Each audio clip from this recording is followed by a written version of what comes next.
Hello दोस्तों, आप सभी का स्वागत है अपने यूट्यूब चैनल नॉलेज 100 पे। मोदी जी ने क्यों हाथ जोड़ी है, सेंट्रल गवर्नमेंट या कहें भारत सरकार ने क्यों हाथ जोड़ लिए हैं, इसका आज आप लोग समझ पाएंगे। क्या ब्रेकिंग न्यूज है, क्या साथियों यहाँ पे आपको मोदी जी हाथ जोड़े हुए दिख रहे होंगे, जिसमें क्या है टीम इंडिया एकजुट प्रधानमंत्री नरेंद्र मोदी ने सभी राज्यों के मुख्यमंत्रियों को वीडियो कॉन्फ्रेंसिंग के जरिए शुक्रवार को क्यों बुला लिया है, क्यों यहाँ पे मीटिंग रख ली है, इन सारी बातों पे हम लोग चर्चा करेंगे। और ये भारत के अंदर क्या चल रहा है, एलपीजी कनेक्शन, और ये आप लोग देख सकते हैं योगी का गोरखपुर में क्या बयान आया है, इन सभी बयानों से आप लोग समझ सकते हैं ये खाद को लेकर के क्या बयान है, कांग्रेस संसद के अंदर क्या बयानबाजी चल रही है, इन सभी चीजों को हम लोग समझ लेते हैं। जरा एक 10 मिनट का आप लोग टाइम रखिएगा, 10 ही मिनट में सारी चीजें हम लोग क्लियर करेंगे। यहाँ पे मोदी जी ने क्यों यहाँ पे हाथ अपने जोड़ रखे, योगी जी का क्या बयान है, संसद के अंदर क्या भाषणबाजी चल रही है, क्यों यहाँ पे अनिश्चित समय के लिए मतलब कि बिल्कुल ही तत्काल में मुख्यमंत्रियों की मीटिंग प्रधानमंत्री ने बुला ली है, जरा समझ लीजिए। यहाँ पे कहा है नरेंद्र मोदी ने सभी राज्यों के मुख्यमंत्रियों को क्या करेंगे, सभी राज्यों के मुख्यमंत्रियों को वीडियो कॉन्फ्रेंसिंग के जरिए शुक्रवार को शाम को बात करेंगे। कब करेंगे? शुक्रवार की शाम को, मतलब कि कल की शाम को बात करने वाले हैं। क्या हो गया है भारत देश के अंदर, क्या क्राइसिस है, क्या डीजल पेट्रोल बिल्कुल नहीं रहा है, क्या भारत के अंदर लॉकडाउन लगने वाला है। क्योंकि 2 दिन पहले जब संसद के अंदर थे तब मोदी जी ने वहां पे कहा था कि अब क्या होगा, पूरा देश उस कोविड दौर के घेरे में जा चुका है। कोविड दौर के दौरान जिस तरीके से लोगों ने अपने आप को बचाया था, वैसे ही इसमें भी सभी को बचाना है। क्या होने वाला भारत के अंदर, क्या किसी से युद्ध होने वाला है या फिर कुछ और होने वाला है, या फिर मोदी सरकार पूर्ण रूप से लॉकडाउन लगाने वाली है, यही चीज यहाँ पे समझ लेते हैं। यहाँ पे राज्यों में चुनाव है, जिन राज्यों के अंदर चुनाव है, जैसे कि हमारे भारत में 5 राज्यों में चुनाव है, टोटल 5 राज्यों के जो मुख्यमंत्री हैं वो इस जो बात है वीडियो कॉन्फ्रेंसिंग के जरिए बात होनी है वो नहीं शामिल होंगे। यहाँ पे वहां के मुख्यमंत्री आचार संहिता के चलते इसमें शामिल नहीं होंगे, क्योंकि वहां पे आचार संहिता लग चुकी है, वो यहाँ पे शामिल नहीं रहेंगे। यहाँ पे आता है बैठक का उद्देश्य संकट में टीम इंडिया बनकर काम करना है। मतलब कि जिस समय भारत के अंदर संकट उभर आया है, संकट कौन सा आया है, ये जरा 19 तारीख की कॉन्फ्रेंस, मतलब कि शुक्रवार के दिन जब बात होगी कॉन्फ्रेंसिंग के जरिए तब निकल के आएगी, उसकी न्यूज भी आपको दूंगा, इसलिए चैनल को सब्सक्राइब जरूर कर लेना दोस्तों। आगे यहाँ पे आप लोग देखेंगे क्या भारत के अंदर चल रहा है। यहाँ पे देखेंगे दोस्तों, जन्म के बाद उत्पादन 15% तक गिरा है। यहाँ पे पहले योगी की बात जरा हम लोग समझ लेते हैं, योगी जी क्या कह रहे हैं, जरा यहाँ पे देखेंगे आप लोग। गोरखपुर में मुख्यमंत्री आदित्यनाथ योगी ने इजराइल के दौरान, ईरान इजराइल के युद्ध के दौरान क्या कहा है, यहाँ पे यह लंबा खिंचा हर व्यक्ति असर पड़ सकता है। मतलब कि अगर यह युद्ध लंबा खिंचता है, क्योंकि लगभग 1 मंथ इसको युद्ध को हो चुके हैं, क्योंकि यहाँ पे आज के दिन से 27 दिन टोटल हो चुके हैं, कल का 28 दिन आ जाएगा, कल का 28 दिन आ जाएंगे, तो 28 पूरे 28 30 दिन हो जाए, और यहाँ पे 1 मंथ होने की बात आती है, क्योंकि कल 28 फरवरी को ही युद्ध शुरू हुआ था। यहाँ पे आता है उन्होंने लोगों से अफवाहों से दूर रहने के लिए कहा है कि लोग जिस तरीके से अफवाह फैला रहे हैं, तेल की कमी है, गैस की कमी है, उससे दूर रहे। आगे आता है कि घबराने से बचने की अपील है, मतलब कि कोई भी यहाँ पे घबराए नहीं, कोई भी समस्या नहीं आने वाली है। फिर भी यहाँ पे मोदी जी ने क्यों यहाँ पे बैठक बुला ली है, तो उसको भी जरा समझ लेंगे आगे चलके। यहाँ पे कहा है कि चुनौती के समय में सभी को सरकार के साथ खड़ा होना चाहिए। मतलब कि क्या चुनौती है भारत के अंदर, क्या चल रहा है भारत में, क्या क्राइसिस आने वाला है, किसानों के ऊपर आने वाला है, जरा समझ लीजिए किसानों के ऊपर क्या आएगा।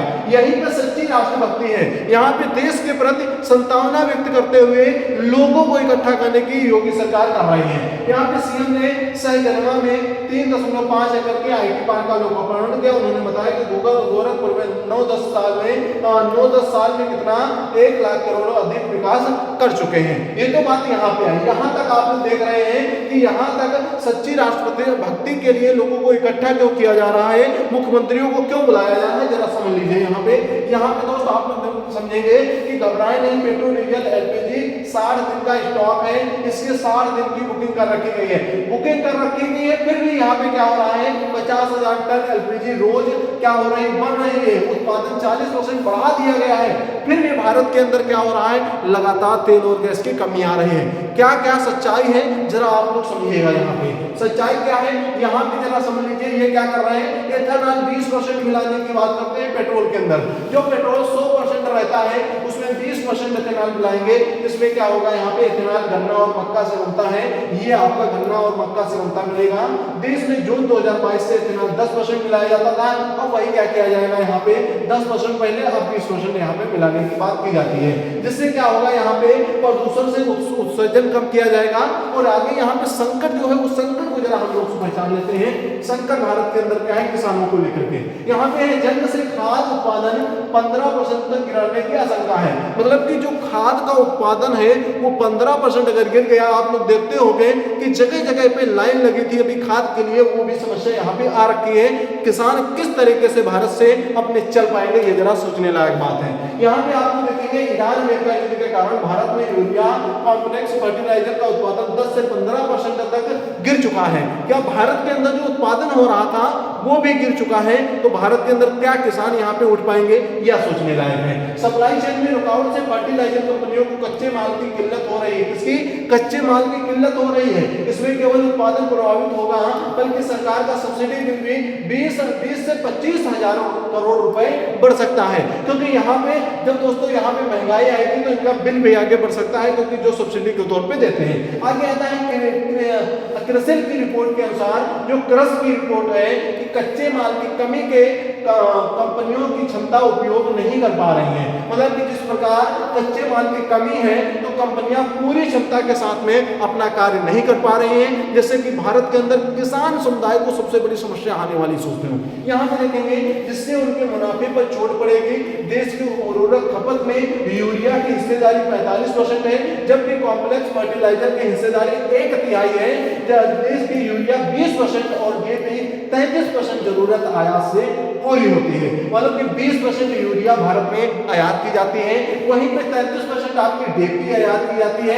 यूरिया उत्पादन में नेचुरल गैस की लागत कुल खर्च का 80% है। मतलब कि कुल खर्च का अगर माना जाए तो 80% यहाँ पे होता है। और यहाँ पे घरेलू भंडार में सीमित होने से अमोनिया, फास्फोरस, एसिड होने से कच्चे माल के लिए भारत विदेशों पर निर्भर रहता है। अब दोस्त बात आती है यहाँ पे विदेश में लगातार क्राइसिस चल रहा है पेट्रोल और डीजल का। अब भारत के अंदर जो किसान है उनके ऊपर भी क्राइसिस मंडरा रहा है, जिसके तहत मोदी सरकार ने क्या किया है, मुख्यमंत्रियों को बुला लिया है, कॉन्फ्रेंसिंग के जरिए मीटिंग करेंगे। और योगी सरकार ने भी बयान दे दिया, भैया अपने देश के प्रति राष्ट्रभक्ति व्यक्त करिए, जिससे कि भारत खतरे में न पड़े। चलिए आगे भी देखते हैं क्या समस्याएं यहाँ पे आ रही हैं। आगे देखते हैं यहाँ पे जो निर्भरता है 65% एलएनजी, 80% अमोनिया बाहर से, यूरिया डीएपी आयात के लिए मध्य पूर्व सबसे महत्वपूर्ण क्षेत्र है। मध्य पूर्व मतलब जिन क्षेत्रों में इस समय युद्ध चल रहा है, जैसे Iran, Israel, America, UAE, Dubai, Qatar, Bahrain, इनमें युद्ध चल रहा है, उन्हीं जगह पे हम लोग क्या है, निर्भर है। ठीक है दोस्त, यहाँ पे देखा 2026 में शुरुआत में 9 महीने कुल आयात 40% हिस्सा यहीं से आया था। घरेलू खाद्य उत्पादन के लिए हम 60 से 65 एलएनजी और 75 से 80 अमोनिया इसी इलाके से मंगवाते हैं। मतलब कि 60 से 65% जो हमारी एलएनजी है, लिक्विफाइड नेचुरल गैस, यहीं से मंगाते हैं। दूसरी बात, अमोनिया जो हमारी 70 से 80% इसी जगह से आती है। क्रिसिल के मुताबिक कि अगर सप्लाई 3 महीने भी बाधित रही तो उत्पादन पर भारी असर पड़ेगा और किसान का जो माल है वो सस्ता में बिकेगा। चलिए यहाँ पे जरा समझ लेते हैं कि यहाँ पे 1 करोड़ की बजट में ये सारी चीजें हमने आपको समझाने की कोशिश की, पर समझ लिए आप टाइम नहीं है तो इससे आप लोग सारी चीजें समझ सकते हैं। यहाँ पे ये सब भारत सरकार के द्वारा ये बताया गया है कि महंगाई 26 दिन में अमोनिया के 24% दाम बढ़ चुके हैं, जिसके तहत भारत में चाहे वो अनाज हो, सब्जी हो, सारे के दाम बढ़ने की आशंका जताई जा रही है। यहाँ पे आगे देखेंगे ये खाद है। यहाँ पे संसद के अंदर में कांग्रेस ने कुछ चीजें बताई हैं। कांग्रेस ने यहाँ पे बताया है कि 4 हफ्ते में स्टेट हार्मोन बंद होने के इसके हाथ फिलहाल खुलने के भी हालात नहीं लग रहे। फर्टिलाइजर बंद हो चुका है, जिसके साथ में हमारा कॉन्ट्रैक्ट था वो भी यहाँ पे कतर के अंदर कार्य नहीं कर रहा है। मनीष तिवारी के द्वारा ये बात सारी कही जाती है। ये दोस्तों लुकाशेंको है, ये लुकाशेंको हम कहाँ के, बेलारूस के राष्ट्रपति हैं, प्रेसिडेंट किम जोंग उन से मिल रहे हैं, ये राइफल इनको सधा रहे हैं, यही न्यूज है। आगे आते हैं यहाँ पे आपको पता होगा कि ट्रंप साहब यहाँ पे जो बात कर रहे थे यहाँ पे गिफ्ट के, ये गिफ्ट आप लोग कमेंट करके बताइए क्या इन्हें ईरान दे सकता है गिफ्ट, ये जरा सोच लीजिए। आगे आपके सामने आता है ये भैया बलेन शाह नेपाल के नए 47वें प्रधानमंत्री बन गए हैं, जिसपे इनको हम बधाई देते हैं। सभी साथी दोस्त चैनल को लाइक और सब्सक्राइब कर लेंगे और ऐसे ही हमारे साथ में आगे भी जुड़े रहेंगे। ऐसे ही और न्यूज पाने के लिए अगर आपको ये सारी आपको पीडीएफ पढ़ना है तो हमारे साथ में नीचे डिस्क्रिप्शन में टेलीग्राम लिंक है, वहां पे हमने ये पीडीएफ सारी सेंड कर देंगे, जिससे आप लोग पढ़ सकते हैं। नीचे जाकर के आप लोग ज्वाइन करेंगे, डिस्क्रिप्शन में जाकर के लिंक मिलेगा, वहां से ज्वाइन कर लेंगे। चलते हैं, जय हिंद जय भारत, पढ़ते रहिए, आगे बढ़ते रहिए और हमारी क्लास को जरूर सब्सक्राइब करके घंटी पे क्लिक करके ऑल पे क्लिक कर लेना, जिससे आने वाली सभी आपको क्लासेस प्राप्त होते रहें। शेयर जरूर करना। ओके दोस्त, लाइक एक मोटिवेशन के लिए करना है आपको, ठीक है।